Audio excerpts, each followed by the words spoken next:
Hello, good morning, trade pros. Welcome to our morning market update and live trading session, the opening of our live trading room. Today's Thursday, October the 26th, 2017, which means it's game day. That's the most important day of the week. It means today I'm going to try to get a hat trick in my hockey league. I'm going for it. I don't have a goal yet this season, but I missed a lot of it traveling, so I'm going to come back. You guys will see. We're going to talk about a few things in today's video. We're going to talk about markets overnight. We're going to talk about the ECB, the European Central Bank. Really massive historic thing has happened this morning and how markets are reacting. We're going to talk about Janet Yellen and the Federal Reserve and some updates there. It's really interesting on her term expiring. All right, let's get started. First and foremost, the update across the global markets. In Asia, Japan's up 0.2%. Hong Kong's down 0.4%. China's up 0.3 of a percentage point, and India is just flat. You have nothing developing there. In Europe, at midday, London's up 0.3 of a percentage point. Paris is up 0.2, and so is Frankfurt. So you got a little bit of upside, but relatively quiet in Europe as well, following in line with the Asian session. Steady, slow markets at the moment, and we're spilling that over into the futures here in the S&P 500. Dow Jones is flat. S&Ps, the SPOOs as they call them, is down 0.1%, 0.1 of a percentage point, along with NASDAQ. Crude is steady at 52.19. And gold is flat, but now rallying right up to 1280. So we saw a pretty big sell-off in gold this morning, right into the open of pit trading into crude, and also on some Mario Draghi comments. So let's get into that part of it, and then we'll head over to Janet Yellen. Actually, before we go there, let's talk about some numbers that you're going to look for today. Initial jobless claims came out at 8:30. The number hit at 233,000 jobs filed for unemployment versus 235 expected. So a little bit bullish, but it's more than the previous week. Last week's numbers were 223,000, the lowest in over 4 decades. It's the lowest reading on the unemployment report. So today it's a little bit higher, but still not that high. All right, it's very low. It's historic. It's close to historic lows. This is relatively bullish. All right, we also have international trade in goods. They pretty much came out as expected. 945, we've got the Bloomberg Consumer Comfort Index. Consumer Comfort Index. That's a tongue twister. I think Bloomberg was like, let's make a tongue twister economic event. Haha. Joke's on us, I guess. 10 a.m. pending home sales. And that's going to be a pretty big one. 10:30 this morning, we got natural gas. I'm really excited. I love to trade natural gas. Never mind, I let that joke go. Natural gas 10:30 inventory numbers, that'll cause some drive for it to go up or down. That's a really good trade for us on a weekly basis. Kansas City Fed manufacturing 1 p.m. we got results of 28 billion auction, blah blah blah, and then this really matters. I only trade 2 hours a day. I'm going to be gone after 11:30, hopefully, if I do well. I will do well. This morning at 7:45 we had a historic update with the European Central Bank. Mario Draghi is the Janet Yellen equivalent of the European Central Bank. So Mario is to the ECB what Janet is to the Fed. All right. So he's not the chair, but it's a different title out in Europe. All right. But Mario Draghi is at the helm in the European Central Bank, and he did something historic. He changed the program. After about a year and a half of the European Central Bank continuing its monetary policy stimulus and the free money initiative, after the Fed started to raise rates, now the European Central Bank is also starting to reduce or taper their quantitative easing. They're really far behind. The European Central Bank is still cutting out stimulus, whereas the Fed's already completely removed new stimulus into the market and is now even hiking rates. So the Fed is far, far behind. So don't expect this to be a massive hawkish statement, but they said that they're changing their bond purchasing program on the open market from 60 billion to half at 30 billion on a monthly basis. This means they're removing half of the stimulus that they provided into the economy. They're not expanding their balance sheet anymore. They've bought enough bonds. They're going to expand at a slower rate, rather. They're still expanding, but instead of 60 billion a month, 30 billion a month. However, he also said they're going to extend that purchase program for 9 months. It was set to end at the end of December this year, but now Mario Draghi said we're actually extending another further 9 months out to September of 2018. But we're going to give you less. So you think of it from this perspective. You go to your doctor and you say, doctor, I'd really like to get off of this medication. I don't want to build a dependency on it. Let's set up a program for me to do something a little bit more homeopathic, or let me just recover on my own. And the doctor says, I'll tell you what, George, I'm going to cut your dosage by half, but you're going to stay on it for 9 months longer. What do you say to that?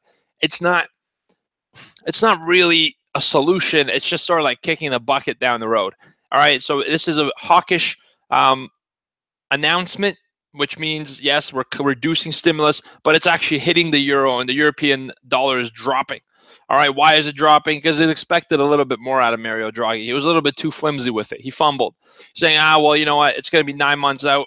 We're going to cut the stimulus purchase in half, which was widely expected. All right, and then we're just going to let it run. And he said a few other comments. So let me read some of the stuff that he said. Current program was in place at the end of 2017. We covered that. ECB formally launched its QE program in January of 2015 and began purchase of $60 billion a month. So since January of 2015, they haven't touched it at all. It expanded the purchase to 80 billion in March. On December, it dropped it back to 60. And Mario Draghi said he conducted full assessment of inflation outlook, rates seen at present level well past end of QE program. That's the statement that killed the euro. He said rates seen well past the end of the QE program at this level. So he basically said interest rates are going to stay low. Don't worry. It's kind of like having the drug maker on one side of this meeting, going back to our doctor appointment example. Drug maker's here, the patient's here, and the patient says, I want to cut back the drug. And you tell the patient, well, patient, you know what? We'll give you half of the dosage for twice as long. And you look at the drug maker like, don't worry, you're still going to be able to sell some for twice as long. That's kind of what just happened with Mario Draghi. That's exactly what happened, actually. Pretty miraculous analogy on the fly.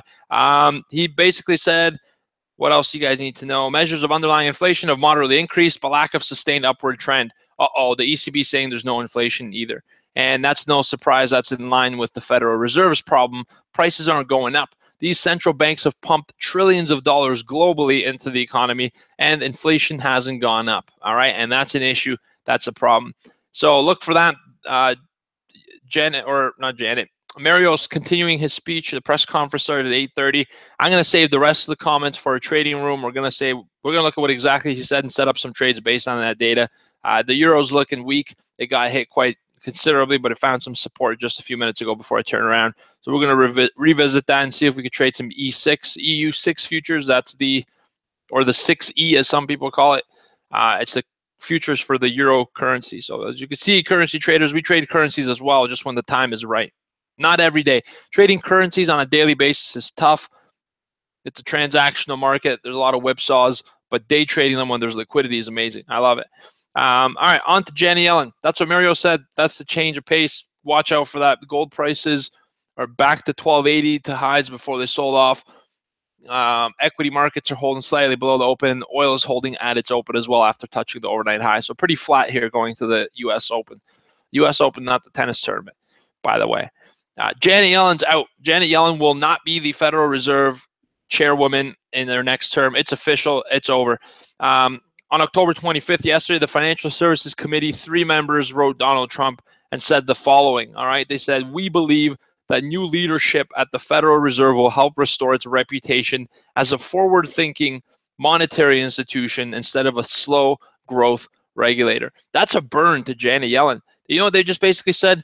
Hey, Janet, you were too flimsy with it, too whimsical. You needed to be firm. You needed to be in there and be forward thinking. You needed to stop appeasing the market and start regulating monetary policy the way you should from an economic standpoint, the way it really should be. All right, if the economy's heating up, raise rates. Don't raise rates and not have a reason for doing it. And the committee has had enough. Janet's out. She's not going to be the next Fed chair. That's a very strong message to send to the president. President will probably not appoint somebody that the committee's gone that firmly against. All right, so there you have it. Jerome Powell, Kevin Warsh are the front runners, and there was one more guy.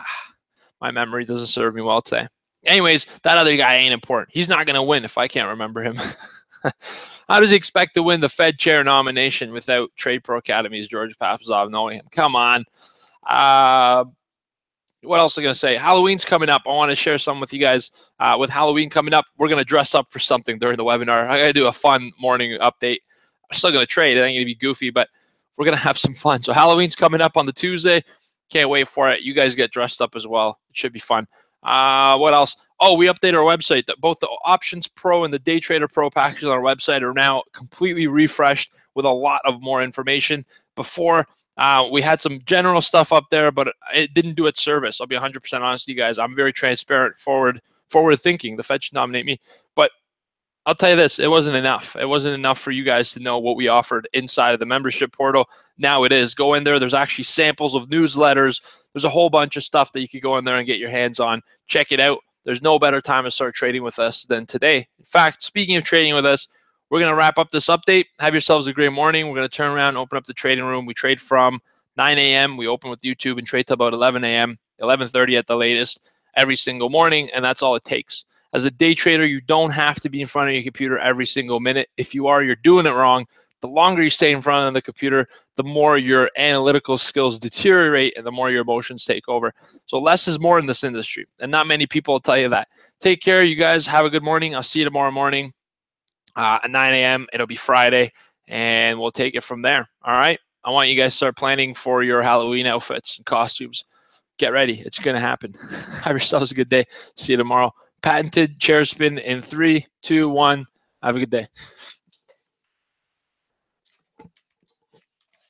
All right, trade pros in the room. Let's set up some levels. Let's get out here and crush it. I'm ready to have a good